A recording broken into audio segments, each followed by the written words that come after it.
ನಿರ್ಮಲಾ ಸೀತಾರಾಮನ್ ಅವರು 9 ಬಜೆಟ್ ಕೊಟ್ಟಿದ್ದಾರೆ. ಅವರ 9 ಬಜೆಟ್ನಲ್ಲಿ ಅತ್ಯಂತ ಕೆಟ್ಟ ಬಜೆಟ್ ಅಂತ ಹೇಳಕ್ ಹೋಗೋದಿಲ್ಲ ನಾನು. ವೀಕೆಸ್ಟ್ ಬಜೆಟ್ ಅಂದ್ರೆ ಈ ಬಜೆಟ್.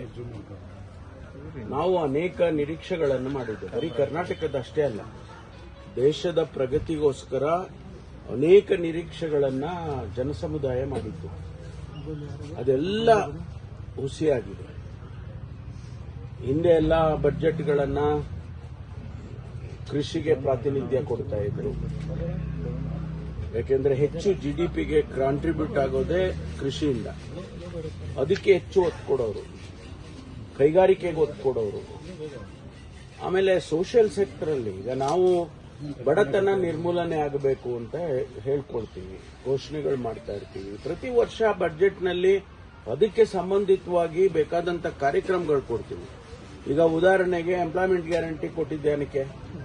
ಡಾಕ್ಟರ್ ಮನಮೋಹನ್ ಸಿಂಗ್ ಅವರು ಎಂಪ್ಲಾಯ್ಮೆಂಟ್ ಗ್ಯಾರಂಟಿ ಕೊಟ್ಟಿದ್ದು ರೂರಲ್ ಎಕಾನಮಿ ಒಂದು ರೀತಿಯಲ್ಲಿ ಜಾಸ್ತಿ ಆಗಲಿ, ಇಂಡಿವಿಜುವಲ್ ಆಗಿ ಅವರ ಅರ್ನಿಂಗ್ ಪವರ್, ಸ್ಪೆಂಡಿಂಗ್ ಪವರ್ ಅದು ಜಾಸ್ತಿ ಆಗಲಿ ಅಂತೇಳಿ ಅವರಿಗೆ ಎಂಪ್ಲಾಯ್ಮೆಂಟ್ ಕೊಟ್ಟಂಗಾಗುತ್ತೆ ಅಂತೇಳಿ the largest employment was given by that program in the entire world. ಇಡೀ ಪ್ರಪಂಚದಲ್ಲಿ ಅಂತ ಒಂದು ಯಾವುದು ಕಾರ್ಯಕ್ರಮ ಎಲ್ಲೂ ಇರ್ಲಿಕ್ಕಿಲ್ಲ. ಅದೆಲ್ಲ ಇವತ್ತು ಗಾಳಿಗೆ ತೂರ್ಬಿಟ್ಟು ಇಡೀ ಸಮುದಾಯಕ್ಕೆ, ಇಡೀ ದೇಶಕ್ಕೆ ಒಂದು ರೀತಿಯಲ್ಲಿ ಅವರು ಒಂದು ನಮಗೆ ಬಹಳ ನಿರಾಸೆಯನ್ನು ಮಾಡಿದ್ದಾರೆ. 53.5 ಲಕ್ಷ ಕೋಟಿಯಲ್ಲಿ 16 ಲಕ್ಷ ಕೋಟಿ ಸಾಲ, 16 ಲಕ್ಷ ಕೋಟಿ ಸಾಲ. ನಮಗೆ ಹೇಳ್ತಾರೆ ಇಲ್ಲಿ ಅಸೆಂಬ್ಲಿಯಲ್ಲಿ, ನೀವು ಸಾಲ ಮಾಡಿದ್ರೆ ಸಾಲ ಮಾಡಿದ್ರಿ. ಅಷ್ಟು ಸಾಲ ಮಾಡಿಕೊಂಡು ಏನು ನಾವು ಜನಸಮುದಾಯಕ್ಕೆ ಕೊಟ್ಟಿದ್ದೀರಾ ನೀವು ಅಂತ ಹೇಳಿ ಪ್ರಶ್ನೆ.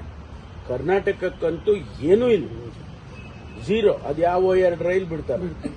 ಆ ರೈಲು ಎಲ್ಲಿ ಬಿಡ್ತಾರೆ? ತಮಿಳುನಾಡುಗೆ ಒಂದು, ಮತ್ತೆ ಹೈದರಾಬಾದಿಗೆ ಒಂದು. ಅವ್ರಿಗೆ ಬೆನಿಫಿಟ್ ಆಗ್ತದೆ. ಬೆಂಗಳೂರಿಂದ ಜನ ಹೋಗೋದು ಹೈದರಾಬಾದಿಗೆ, ತಮಿಳುನಾಡಿಗೆ ಅವರಿಗಾಗ್ತದೆ. ಅದರಿಂದ ಯಾವುದೂ ಇಲ್ಲ. ಕರ್ನಾಟಕಕ್ಕಂತೂ ಯಾವುದೂ ಕೂಡ ನಮಗೆ ಹೇಳ್ಕೊಳ್ತಕ್ಕಂಥದ್ದು ಒಂದೇ ಒಂದು ಸಿಂಗಲ್ ಪ್ರೋಗ್ರಾಮ್ ಕೊಟ್ಟಿಲ್ಲ. ನಮಗೆ ನೀರಾವರಿ ಕೊಡಬೇಕಿತ್ತು, ನಮಗೆ ಇನ್ಫ್ರಾಸ್ಟ್ರಕ್ಚರಿಗೆ ಕೊಡಬೇಕಾಗಿತ್ತು, ಅಗ್ರಿಕಲ್ಚರ್ ಸೆಕ್ಟರ್ನಲ್ಲಿ ಇಡೀ ದೇಶಕ್ಕೆ ಕೊಡಬೇಕಾಗಿತ್ತು.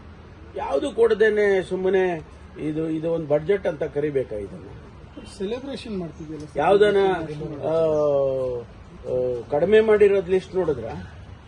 ಬೆಂಕಿಪಟ್ಟಣ, ಪ್ಲಾಸ್ಟಿಕ್, ಇಂಥವಕ್ಕೆ ಕಡಿಮೆ. ಔಷಧಿಗಳಿಗೆ ಇವಕ್ಕೆಲ್ಲ ಸ್ವಲ್ಪ ಮಾಡರೇಟ್ ಆಗಿ ಮಾಡಿದ್ದಾರೆ. ಆದ್ರೆ ಈ ಪ್ರೋಗ್ರಾಮ್ಸ್ ಕೊಡಬೇಕಲ್ಲ. ನಾವು IITಗಳು ಎಕ್ಸ್ಪೆಕ್ಟ್ ಮಾಡಿದ್ದೋ, IIMಗಳು ಎಕ್ಸ್ಪೆಕ್ಟ್ ಮಾಡಿದ್ದೋ.